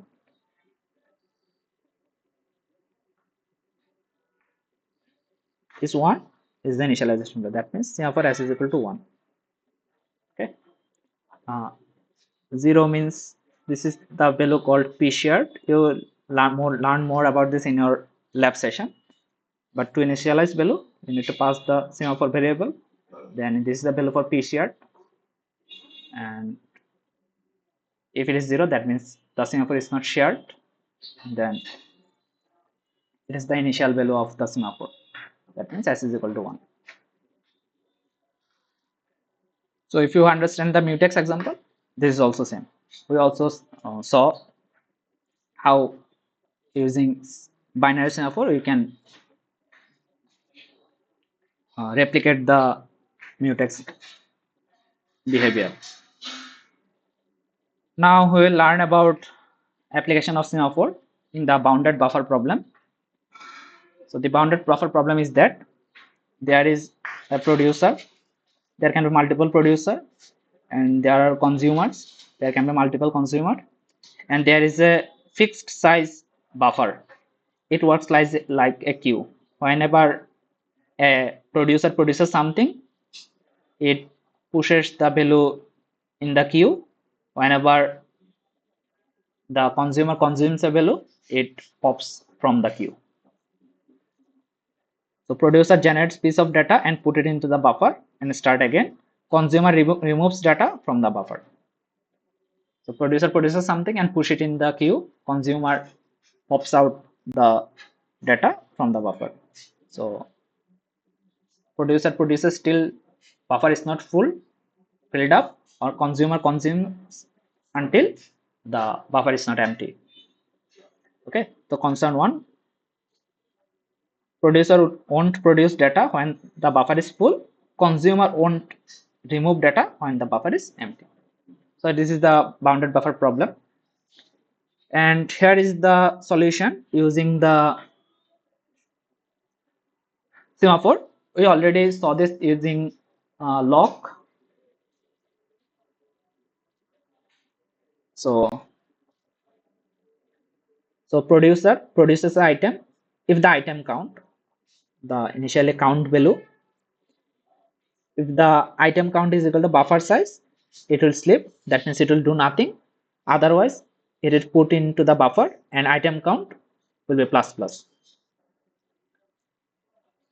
And consumer, item count equal 0, it will slip. That means it will do nothing. Otherwise, it will remove from buffer. Item count will be decremented.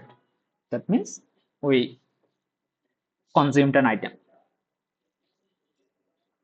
Uh, this is the new code for you. Whenever the buffer is full, whenever the buffer is full,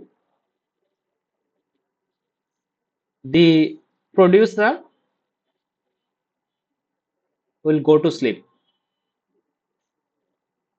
It will do nothing. Whenever the buffer is full, the producer will go to sleep.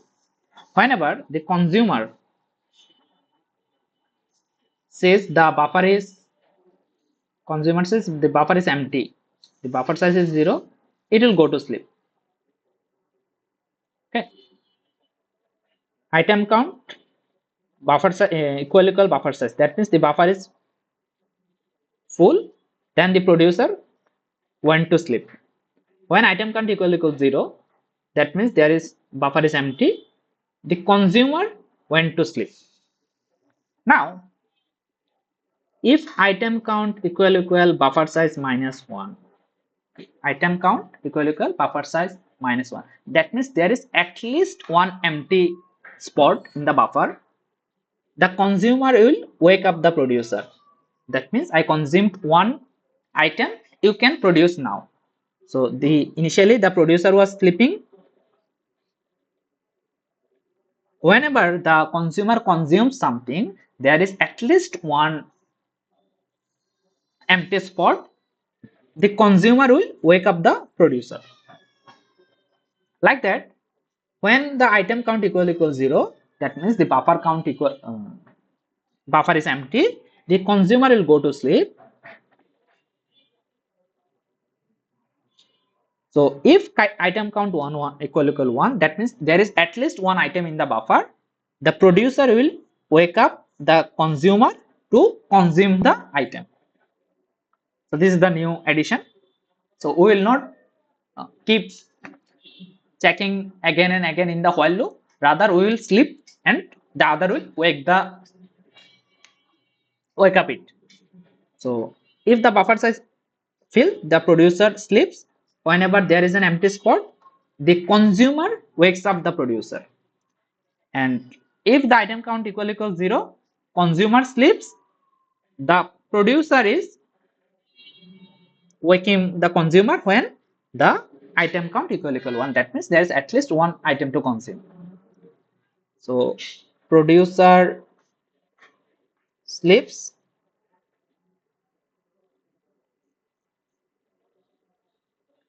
consumer sleeps, wakes up producer, wakes up consumer. So there is a dependency or cross connection. Okay, consumer sleeps by itself and the producer wakes it up. The producer sleeps by itself and the consumer wakes it up. So there is a cross connection.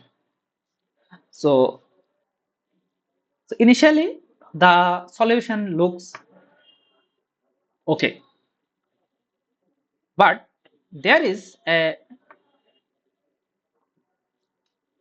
problem named deadlock.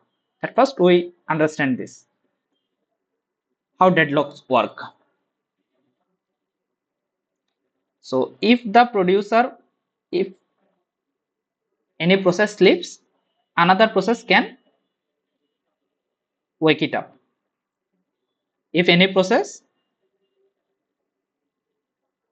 falls asleep, another process can wake it up.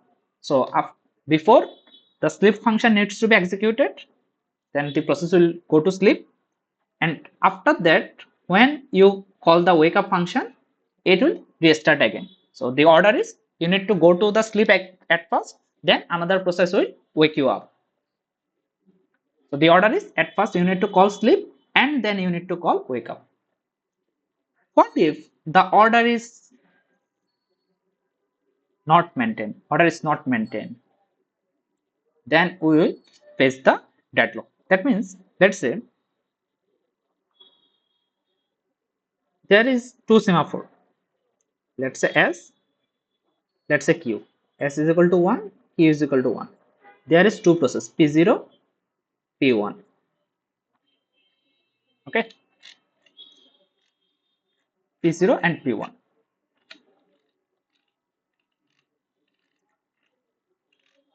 So uh, now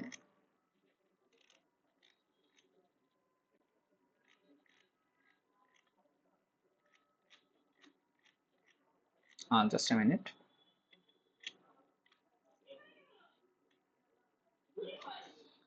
Let's say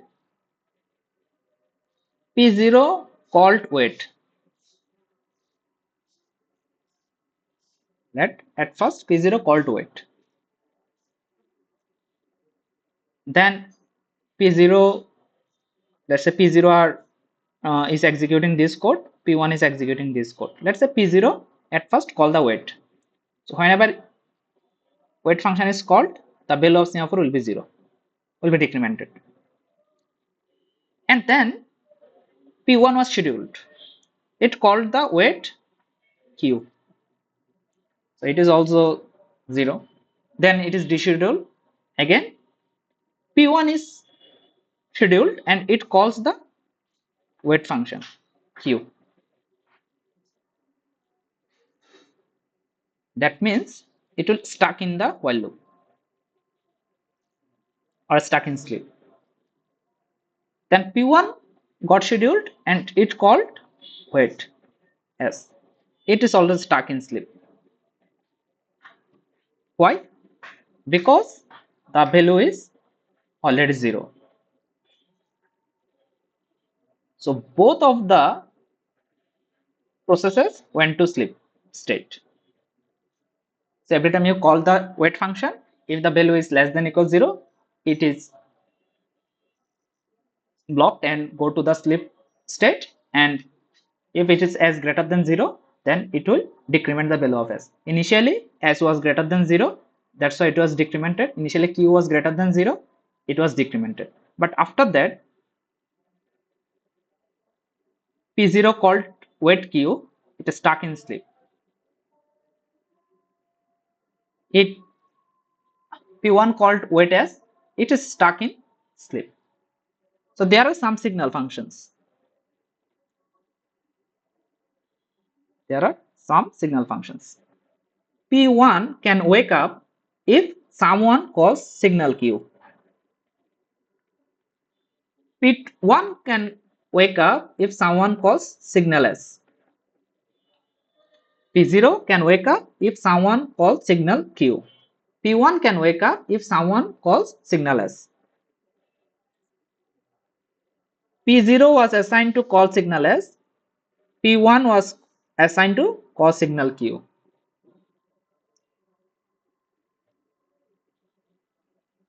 If someone calls signal Q, P0 can restart. If someone calls signal S, P1 can restart. But P0 was assigned to call signal S, P1 was assigned to call signal Q. That means P0 is waiting for P1, P0 is waiting for P1 to call signal Q. P1 is waiting for P0, P1 is waiting for P0 to call signal S. So that means P0 and P1 both are waiting until another is called the signal function. So this is known as deadlock. So deadlock is when every process in the set is waiting for an event that can be caused only by other process in the set. So here P0 and P1 can wait indefinitely for an event. P0 is waiting for P1, P1 is waiting for P0.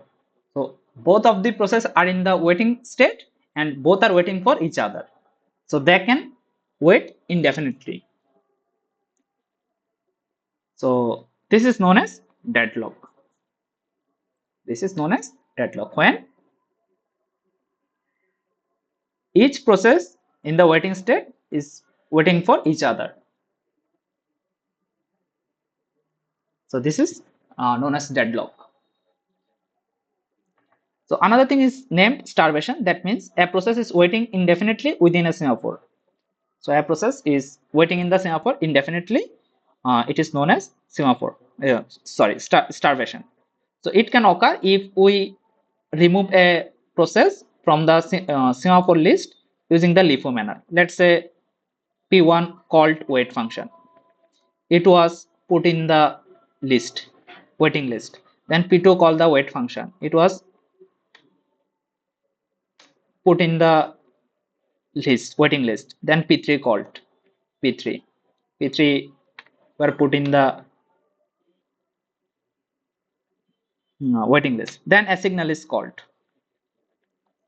Then we removed the process in LIFO manner. That means we removed P3 from the list. Then P4 again called waiting function. P4 was stored in the waiting list. Then again another signal function was called. Then P4 will be removed. That means P1 is waiting indefinite amount of time. So this is known as starvation. So we learned about deadlock and starvation. So in this code, there is a case where deadlock can happen. Let's say, let's say,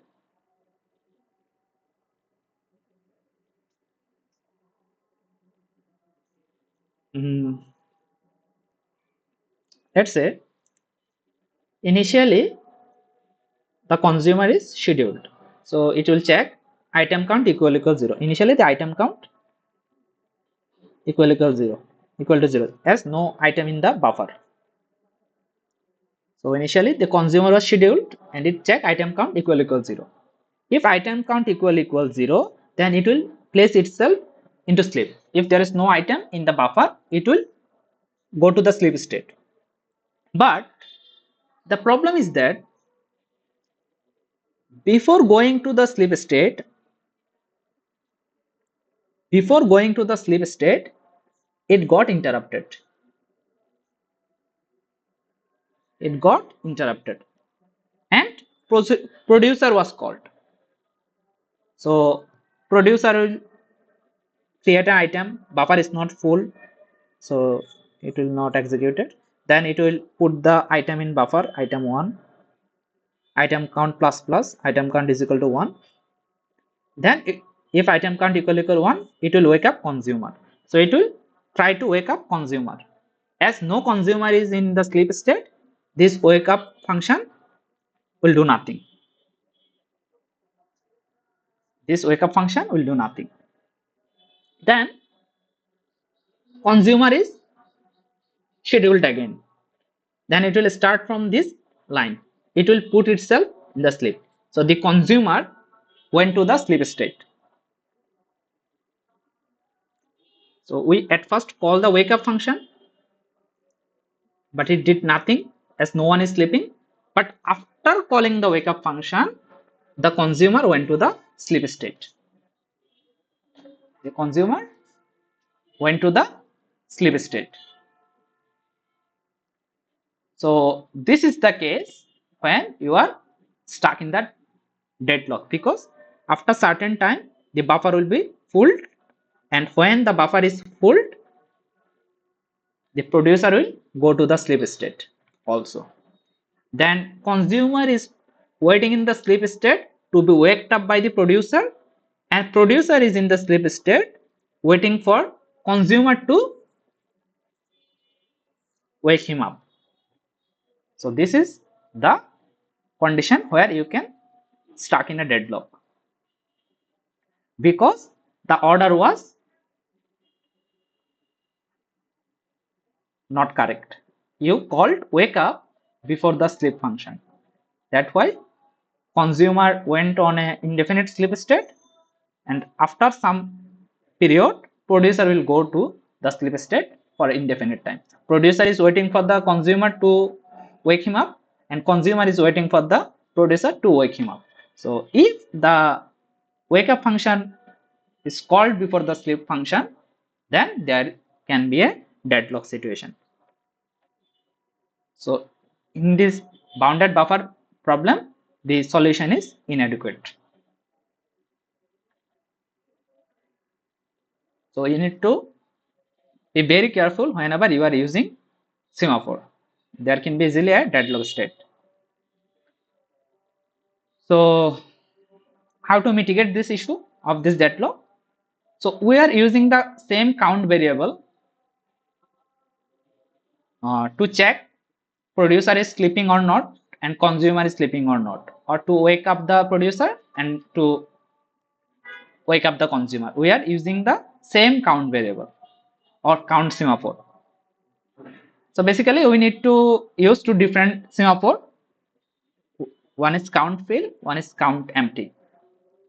So count fill means number of available item in the buffer to be consumed, and count empty is number of available space in the buffer to write or buffer to fill up. So if you use two different count variable, so one to track the available item and one to track the available space, then the problem can be mitigated. So this is the correct solution.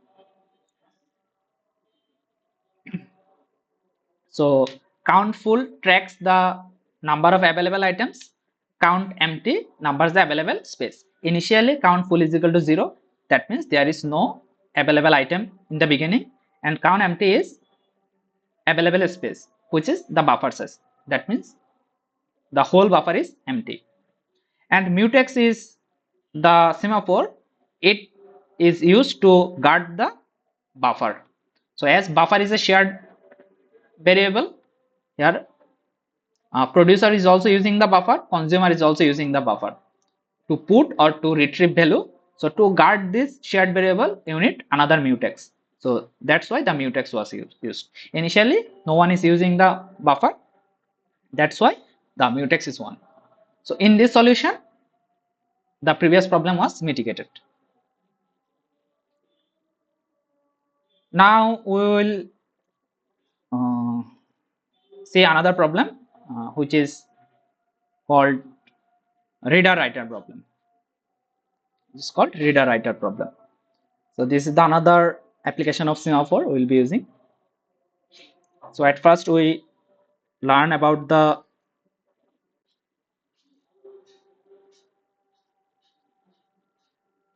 reader writer problem statement, then we will solve it. So reader writer problem is like, let's say some of your friends are using Google Doc to write a thesis. So data is shared among some processes. So process means your friends. So data is shared uh, is among number of processes. Let's say you are one friend means one process. Any number of readers may simultaneously read the data. So some of you are reading the paper in the Google Doc. So as many number of friends can read the data, only one writer can write the data. The problem is any number of readers can read the data, but only one writer can write the data. So there are two entities, reader and writer. There can be multiple reader reading simultaneously, but there can be only one writer who can write the data. So the condition is if a writer is writing, no reader can read, because when the writer is updating the or modifying the data, for some time the data is in the inconsistent state, so no reader can read the data then. If at least one reader is reading, no writer can write. So if anyone is reading the paper, no one can modify it then. Readers only read, writers only write. So this is the condition for reader writer problem. So there can be multiple reader reading simultaneously. There is only one writer who can write the data. If anyone is writing, no one can read. If anyone is reading, no one can write. Readers only read, writers only write. So this is the condition of the reader writer problem. There is two variation of the reader writer problem. First variation, no reader will be kept waiting unless a writer has got the permission to use the data. No reader should wait for other reader to finish. Let's say one reader is reading the data. That means no writer is can write at this time. If a new reader arrives, he can also read the data. He doesn't need to wait. Okay. So if no writer is writing, no reader should wait. If anyone is reading, others can also join reading. Second variation is once a writer is ready, the writer performs as soon as possible. So if the writer is ready, no new readers can start reading. That means, let's say, here is the document, a reader is reading, a writer is ready to write, but he doesn't get permission yet because R1 is reading. At the meantime, R1 when W1 is ready, another R2 reader comes. So in the first variation, R2 reader can read the data when he or she arrives. As R1 reading, R2 can also join. So the problem is in the first case, in this case, writer may starve. So there can be multiple readers can arrive and they will not wait. They will join the reading and complete its reading. So here the writer is ready, but he cannot access as the reader is coming. So okay. In the second variation, let's say a reader is reading, a writer is ready. A new reader R2 comes, but he will not get the access to read because a writer is ready. Whenever R1 is finished, then the writer will write. R2 needs to keep waiting. So in the second case, readers is readers need to wait because a writer is ready. So writer will get preference. So in this case, readers may start. So these are the two variations. So we will solve the first variation. So there is a read write mutex. There is now for read write mutex. It will keep track either reading or the writing needs to be done. So read write mutex common to both reader and writer functions as mutual exclusion semaphore for writer. Either reader is getting the access or the writer is getting the access. So read write mutex is for either read will be happen or the write will be happen. So to track this, then mutex. Mutex is this semaphore is used to keep track the read count. How many readers are reading the document currently? So there is a value called read count. How many readers is reading the object, and to keep to guard this variable, you need a mutex. So okay. So in the first variation, this is the code for writers and this is the code for readers. So the writer will check for. So the writer will check for read write mutex. So it will at first try it can write or not. It will check the document is occupied or free. So using the read write mutex, it will check the document is free or not. Either any of the readers is accessing it or not. So using this read write mutex, it can check. If no reader is accessing the document, it can write, and after that it will signal, that means it will release the resources. In the readers, at first a new reader is come, and after a new reader has come, the read count will be incremented. Whenever you modify a shared variable, you need to use a log because there can be multiple readers. So whenever a new reader has come, the read count will be incremented. So before modifying this, you need to use a mutex. If the read count equal 1, that means at least one reader has arrived. It will check the document is occupied or not. So it will wait for the read write mutex. Then after it uh, gets the access, reading is performed, and then it leaves.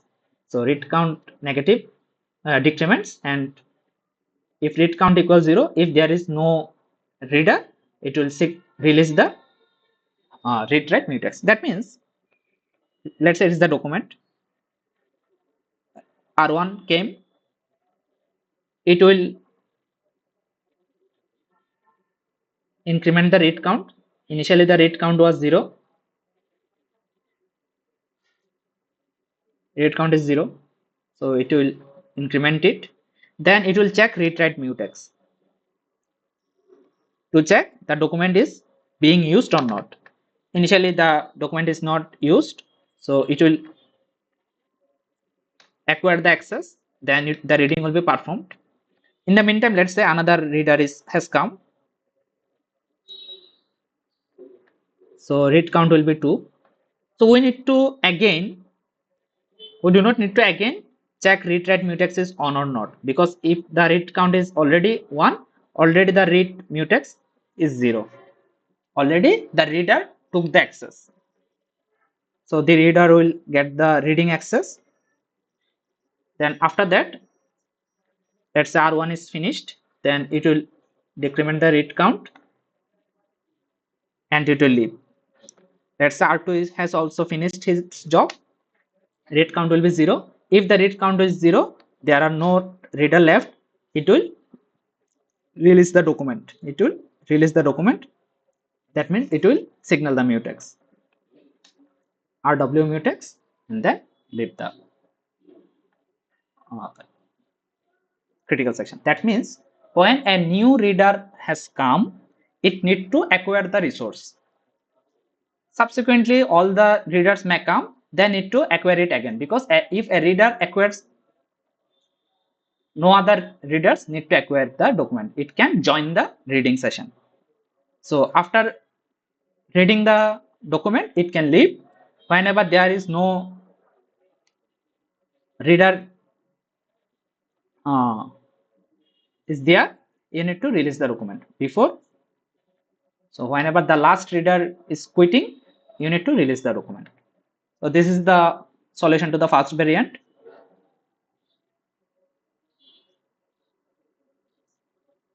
So you can check this code.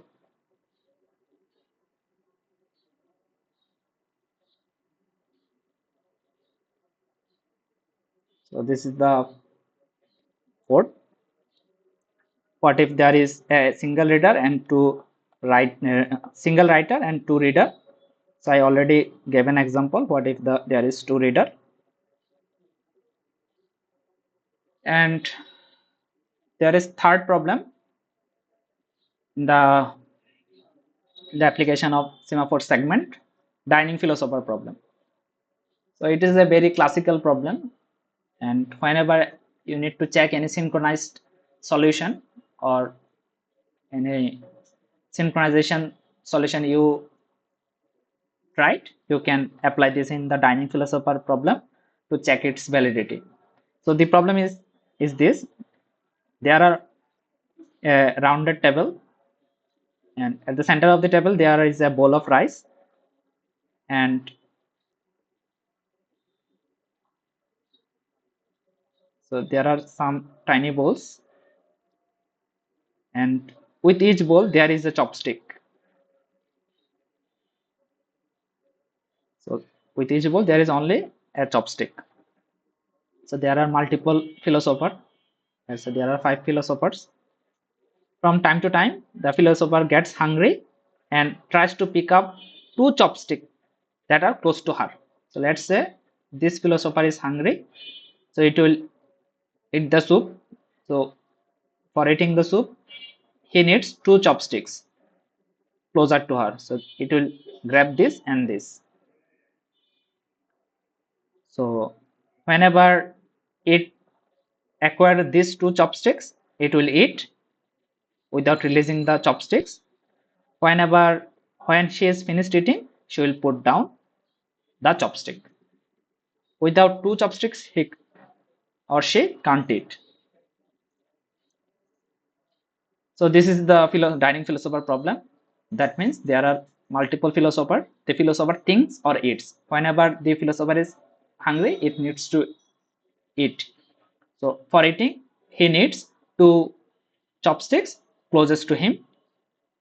So when he or she gets access to these chopsticks, he eats the soup, and after eating the chopstick, it releases the chopstick and keep them in their original place. So how to solve this problem? How to solve this problem? So let's say there are 5 philosophers: 0, 1, 2, 3, 4.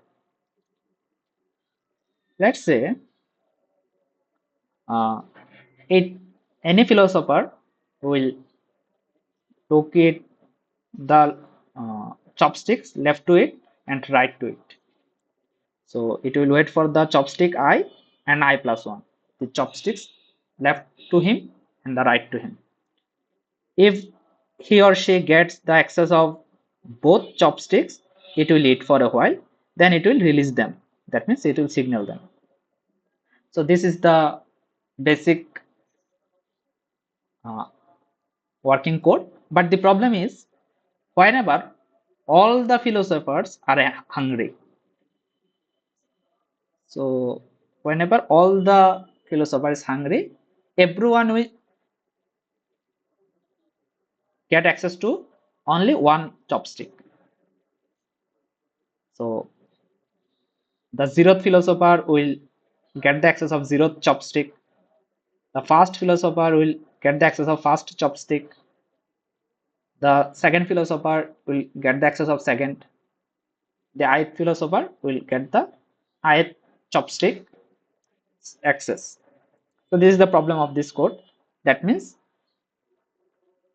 everyone called the this instruction and waiting for this instruction and got stuck in this instruction.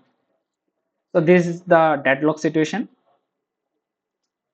So if all the philosophers are hungry at the same time and grab their left chopsticks by calling wait chopstick 1, no one will ever find the second chopsticks for eating. So everyone, so this is the code all the philosopher is trying to execute. So everyone only could execute this instruction. That means everyone got access to its left chopstick, but everyone is stuck in this wait. So this is the deadlock. So consequently, they will die from starvation. So how to prevent deadlock in this situation? So there are multiple solutions. So we will allow at most 4 philosophers to be sitting simultaneously at the table. At most 4. So we'll always keep aside another philosopher. A philosopher will pick up his or her chopsticks only if both chopsticks are available. So he will or she will grab or pick up his chopstick or her chopstick when both are the chopsticks available. This is another solution. And third solution can be there is use an asymmetric solution. So odd numbered philosopher picks up the left chopstick and the right chopstick. So the odd numbers will at first take the left and right, and the even numbers will try to pick up the right first and the left. So in this way you can break this loop. So these are the 3 solutions you can use to prevent deadlock in this situation, and these are the necessary conditions for deadlock: mutual exclusion, hold and wait, no preemption, circular wait. If all of these are present in your system, that means there is a situation for deadlock. If any of these are not present, that means the system is deadlock free. So we all we already have examples for all of these situations. In the Dunning philosopher problem, we saw the circular weight. In the data integrity problem, we saw the no preemption solution. That means if the processes are executed sequentially, then if there is hold and wait and mutual exclusion, there can be a deadlock situation. So that's all for today. This is it for your synchronization chapter. Thank you.